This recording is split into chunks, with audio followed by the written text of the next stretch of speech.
Lo que Jesús enseñó 40. Bendiciones hermanos y hermanas de habla hispana, soy Diana Canadi, saludos desde San Luis, Missouri. Es una alegría para mí hablarles de lo que dice la Biblia acerca de los últimos tiempos. Espero que esta lección sea de inspiración y motivación para su vida, a fin de que usted como hijo de Dios, madure en su fe y sea de bendición en su casa, su iglesia y comunidad.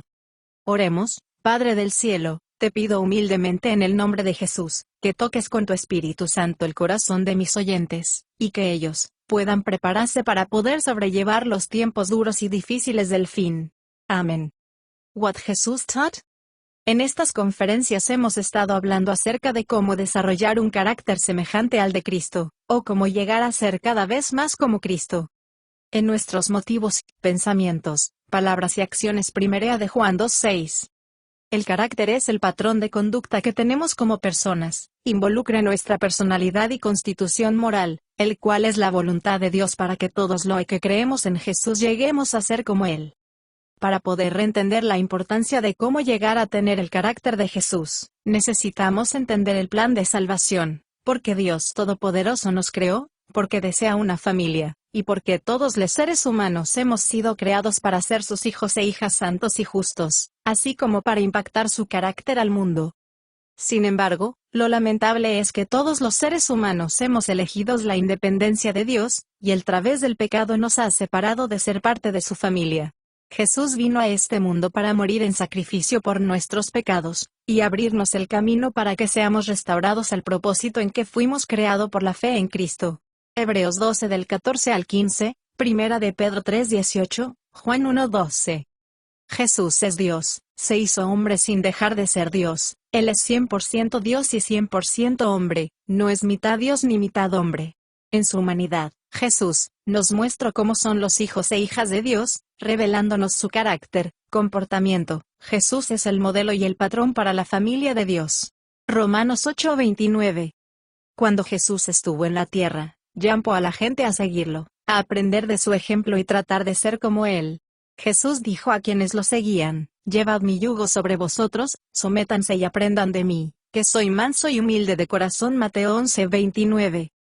Nótenos que amonestó a sus seguidores a que aprendieran de Él. Las primeras cosas que Jesús mencionó y demostró acerca de sí mismo, es el ejemplo de su carácter, mansedumbre y humildad. Jesús enseñó siempre sobre el tipo de carácter que deben tener sus seguidores.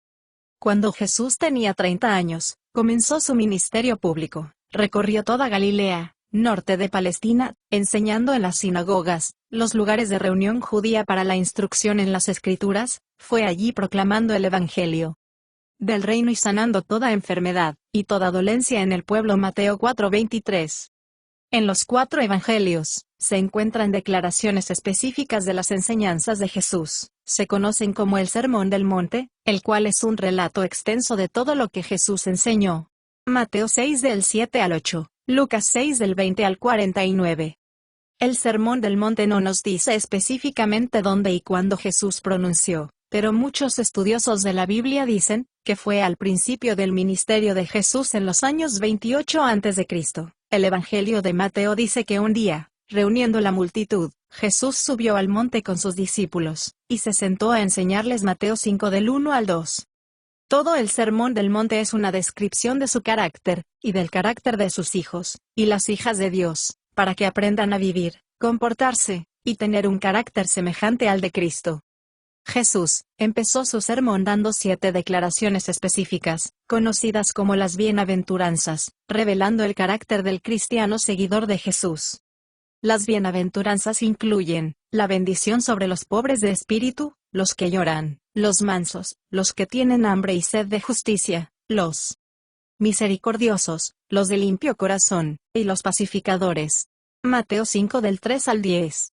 Antes de empezar a analizar estos rasgos de carácter, debemos establecer el contexto del sermón. Jesús empezó su ministerio predicando el arrepentimiento: arrepentíos y convertíos, porque el reino de Dios se ha acercado. Mateo 4:17. Jesús vino a la tierra en carne para lidiar con el pecado, y ofrecerse a sí mismo en sacrificio por el pecado de todos los hombres y las mujeres, para que puedan ser restituidas a Dios por medio de la fe. Hebreos 9:26. Por lo tanto, Jesús empezó su ministerio con una declaración clara sobre lo que los hombres y las mujeres deben hacer, mostrándonos en propósito de su venida, alejándose del pecado para volverse hacia Dios, diciéndoles que el reino de Dios está cerca, a la mano. Los términos reino de Dios y reino de los cielos son lo mismo. En griego la palabra reino significa reinar. El reino es de cualquier lugar donde Dios reina o gobierna. No es un reino terrenal, sino espiritual. Hay un lugar llamado cielo, que es el hogar de Dios. Cielo es lugar invisible para nosotros porque está ubicado en otra dimensión. Cuando decimos que Dios reina en el cielo, estamos diciendo que su gloria, majestad y voluntad reina en el cielo entre los ángeles, y hombres y mujeres que le pertenecen y han dejado el mundo de pecado. Jesús nació en el Israel del siglo I, en una familia judía que creía que el familiarizado es el hogar de Dios, guiándose según los escritos de los profetas del Antiguo Testamento. Ellos esperaban que un ser divino, un Mesías o Salvador, viniera a la tierra y estableciera el reino visible y eterno de Dios en la tierra. Daniel 2:44, Daniel 7:27, etc. El mensaje de Jesús llamó la atención de la gente que estaba familiarizada con la venida del Mesías para establecer el reino de Dios. Ellos eran conscientes que los pecadores no podían entrar en él. A los profetas del Antiguo Testamento, no se les mostró claramente que habría dos venidas del Mesías, que la primera vez era para morir en sacrificio por el pecado, y la segunda vez para establecer su reino visible y eterno sobre la tierra. Y los profetas no vieron que el reino fue establecido y visible en la tierra, lo vieron como un reino establecido en los corazones de los hombres que se rinden a Cristo, y lo reconocen como su Rey soberano.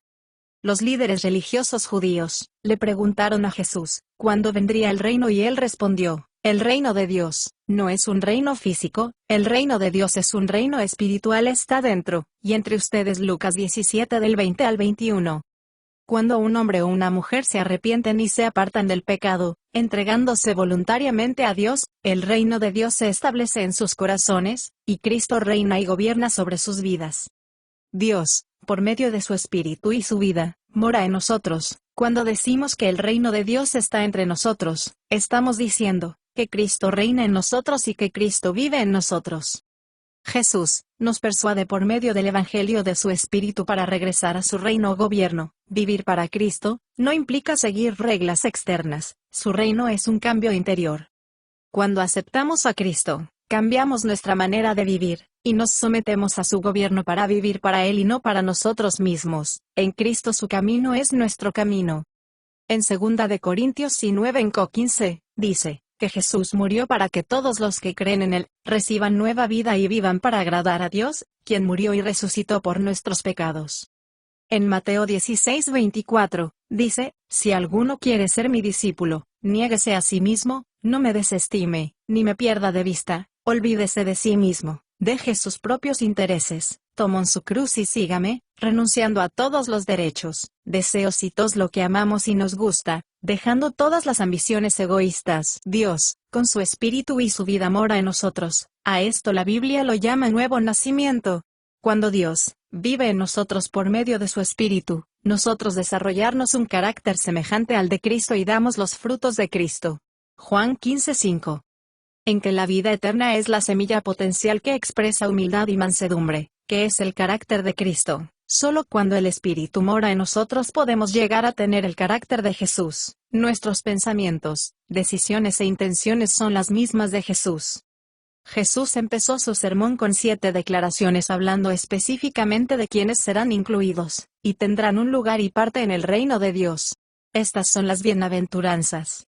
Estas afirmaciones son expresiones que solo las personas espirituales lo pueden lograr comprender. Habla de ser humildes, mansos, misericordioso y limpio de corazón.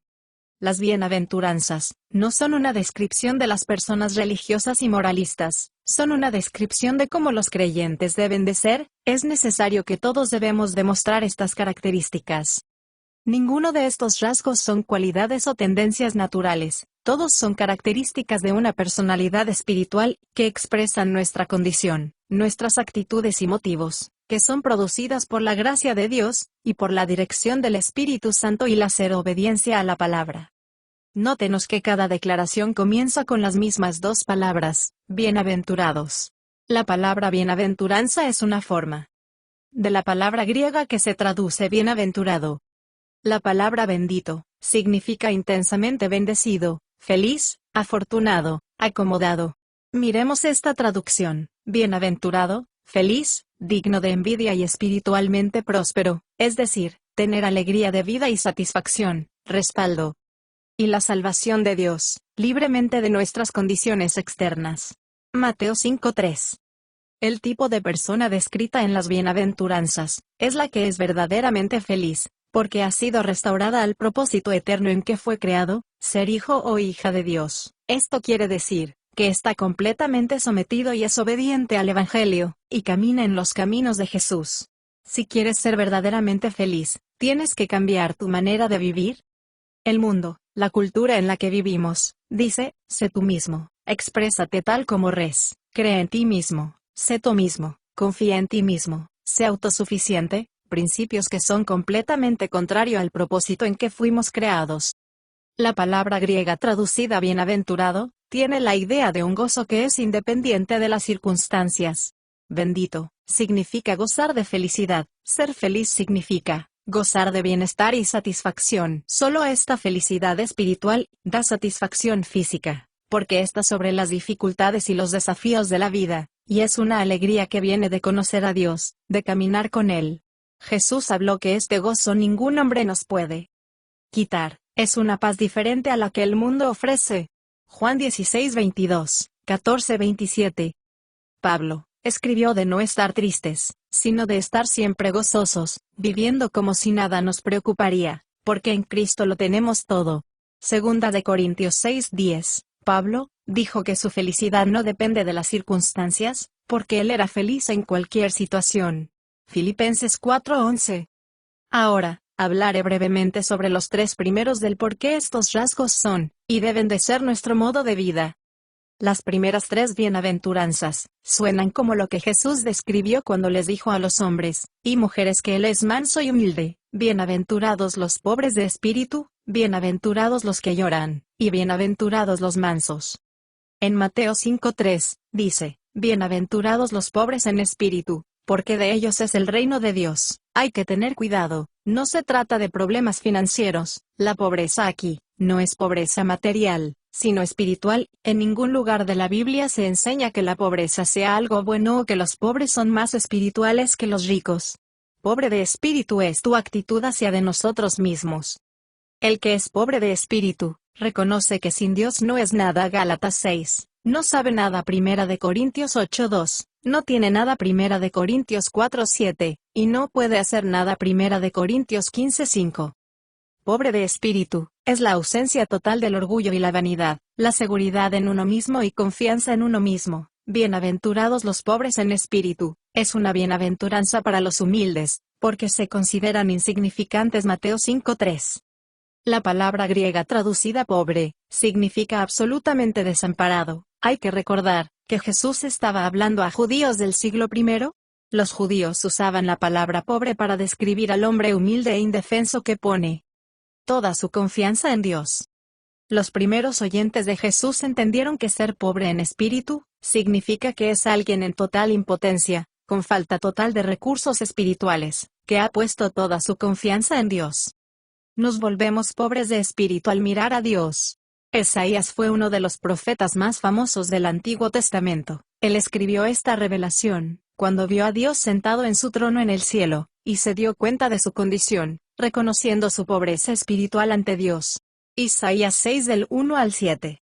Isaías dijo: ay de mí, porque soy muerto, pues siendo hombre inmundo de labios, y habitando en medio de gente de labios inmundos, mis ojos han visto al Señor, Dios de los ejércitos. Isaías 6:5.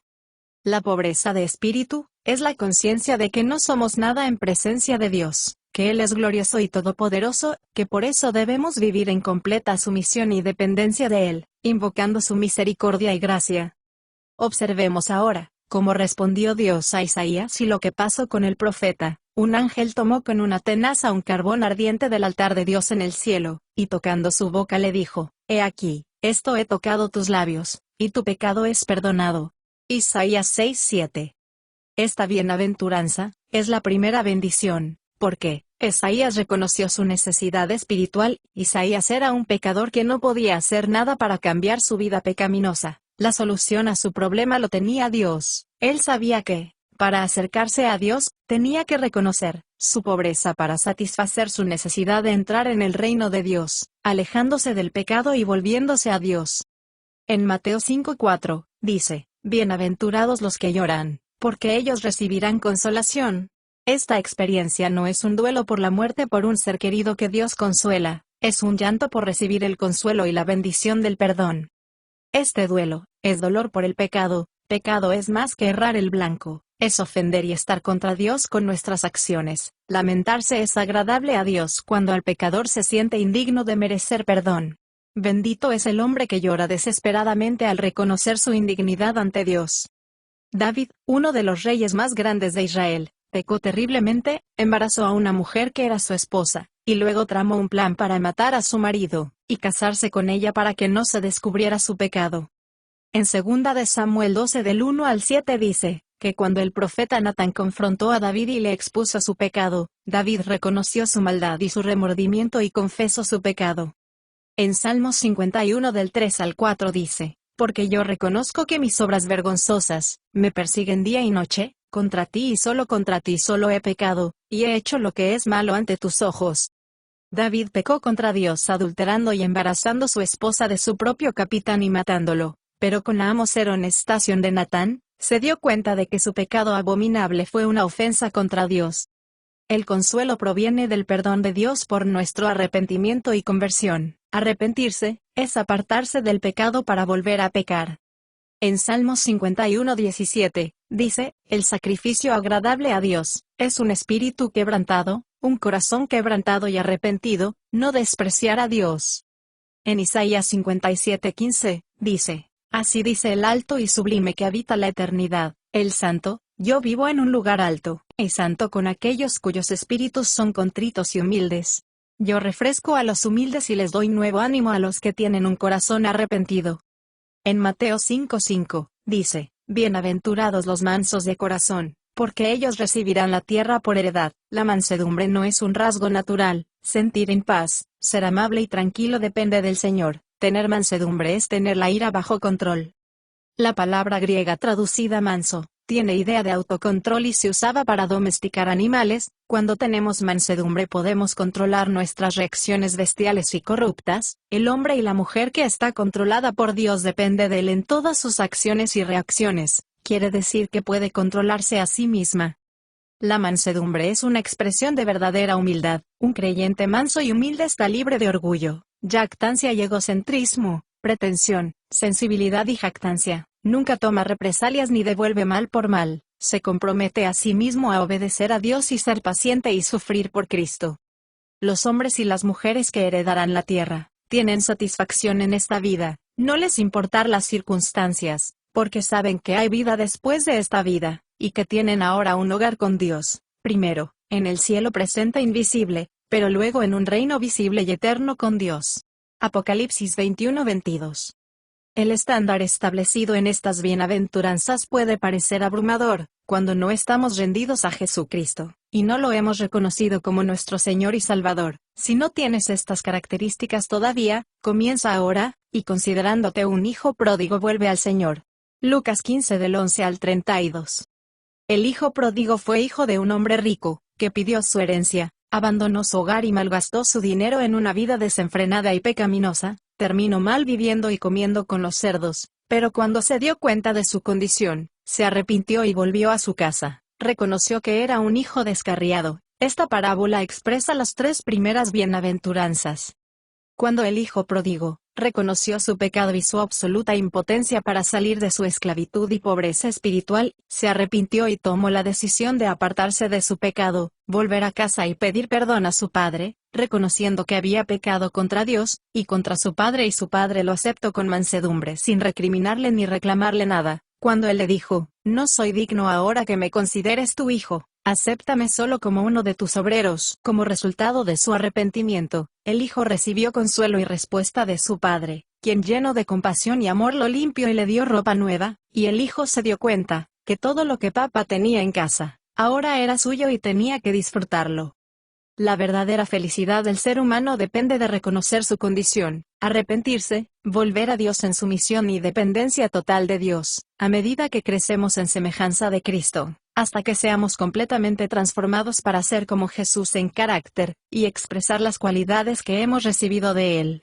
Mucho más la semana que viene. Bendiciones. Diana.